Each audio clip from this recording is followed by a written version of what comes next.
कि जो हमारी उम्र के लड़के हैं, जो नौजवान हैं, उनका नाम आपको 2003 की वोटर लिस्ट में खुद का नहीं मिलेगा, बल्कि उनके घर में से उनकी अम्मी का, अब्बू का, दादा का, दादी का किसी एक का हमें मिलेगा।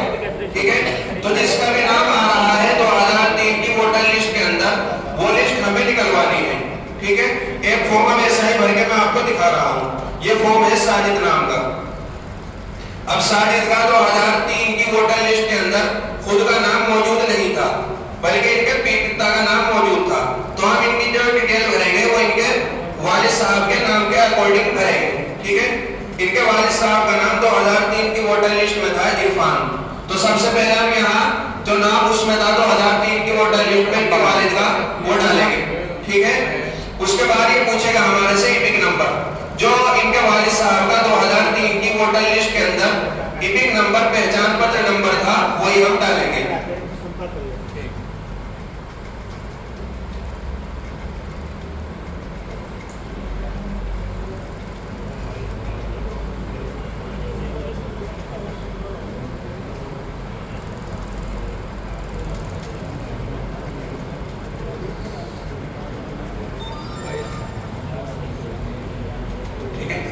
इनका इपिक नंबर ये पुराना वाला है, जब 2003 के अंदर ये यूपी वाले पहचान पत्र यहाँ पे चल रहे थे, तो इनका ये पुराना वाला ही इपिक नंबर मिलेगा आपको, तो वही आपको यहाँ पे डालना है। ठीक है, फिर उसके बाद ये पूछेगा रिश्तेदार का नाम, यानी कि आपने जो इरफान का नाम डाला है, इनके रिश्तेदार का नाम, यानी कि इरफान के उस वक्त सरपरस्त कौन थे, ये आपको 2003 की वोटर लिस्ट में देखने को मिलेगा। जहां आपको इरफान का नाम मिलेगा, उसी के सामने रिश्तेदार का नाम, इनके रिलेशन नाम देखने को मिलेगा वही।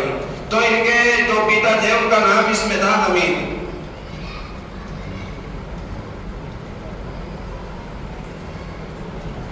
उसके बाद ये पूछ रहा है जिसके अकॉर्डिंग आप ये डिटेल भर रहे हैं, यानी कि साजिद का फॉर्म है और साजिद ने इरफान के हिसाब से भरी।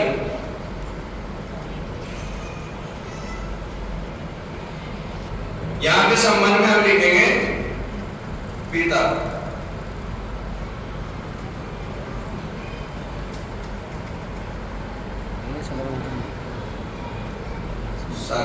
यहां आपका जो फॉर्म मिलेगा उसपे जिसका भी फॉर्म है पहले से आपको नाम देखने को मिलेगा। यहाँ पे उसका आपका पहचान पत्र नंबर भी लिखा हुआ होगा, उसका पता भी लिखा हुआ होगा और उसका नाम भी। तो ये फॉर्म हम जो भर रहे हैं वो साजिद का भर रहे हैं।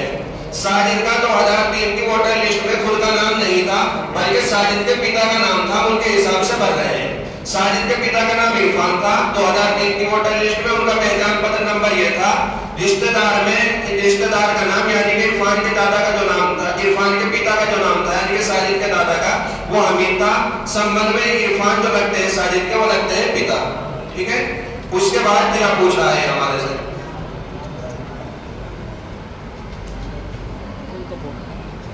जिले में हरिद्वार, राज्य में वही 2003 में हमारा राज्य उत्तरांचल था। विधानसभा का नाम, एसी का नाम, यानी कि उस टाइम पे हमारी विधानसभा का नाम क्या था।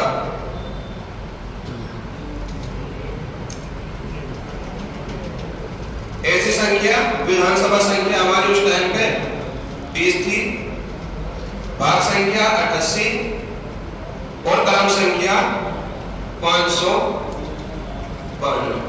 ठीक है, ये उन साल का भरा जाएगा जिनका 2003 की वोटर लिस्ट में खुद का नाम नहीं है, उनके किसी रिश्तेदार का नाम आ रहा है। यहाँ 6 रिश्तेदारों के नाम से हम इसको भर सकते हैं, माता पिता, दादा दादी, नाना नानी। ठीक है, उसके बाद ये नीचे वाला जो कॉलम है मैंने आपको पहले बताया था, ये तो सबका भरा ही जाना है। किसी का 2003 की वोटर लिस्ट में नाम है जब भी भरा जाना है, नहीं है जब भी भरा जाना है। कोई रिकॉर्ड अगर किसी का नहीं है जब भी, ये तो भरना ही है नीचे वाला कॉलम तो सबको। सबसे पहले हम डेट ऑफ बर्थ डालेंगे,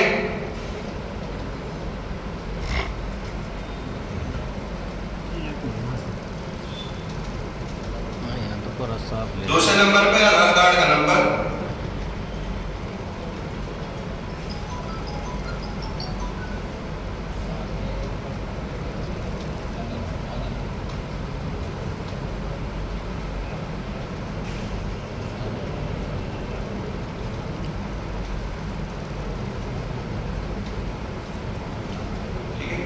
अब पिता अभिभावक का नाम, जिसका हम ये फॉर्म भर रहे हैं साजिद का, उसके पिता का क्या नाम है आधार कार्ड में फिलहाल, वो नाम यहाँ पे डालेंगे हम।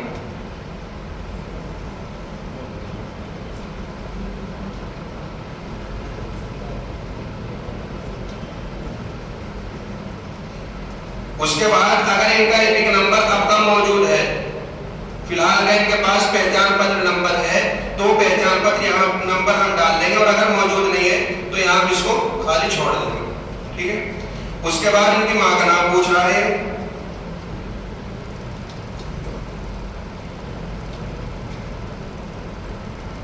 अगर इनका भी पहचान पत्र नंबर मौजूद है तो यहाँ पे डाल देंगे, अब का फिलहाल का अगर मौजूद नहीं है तो यहाँ भी हम छोड़ देंगे, ठीक।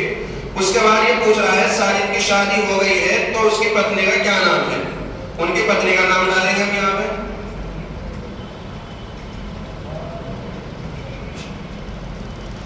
पत्नी का पहचान पत्र नंबर,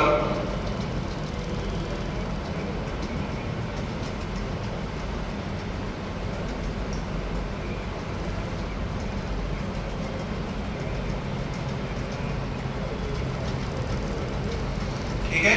अब ये वाला कॉलम हमारा खाली रह जाएगा, इसको खाली ही रखना है। इनको पहले जो हमने डिटेल भरी थी वो भरी थी जिनका नाम 2003 की वोटर लिस्ट में मौजूद था खुद का, तो हमने कॉलम भरा था ये वाला खाली था। और अगर कोई ऐसा आदमी है जिसकी 2003 की वोटर लिस्ट में नाम नहीं था, उसके माता का पिता का किसी रिश्तेदार का नाम था, तो फिर हमारा ये वाला कॉलम खाली रहेगा और हम डिटेल भरेंगे इस वाले कॉलम में, ठीक है।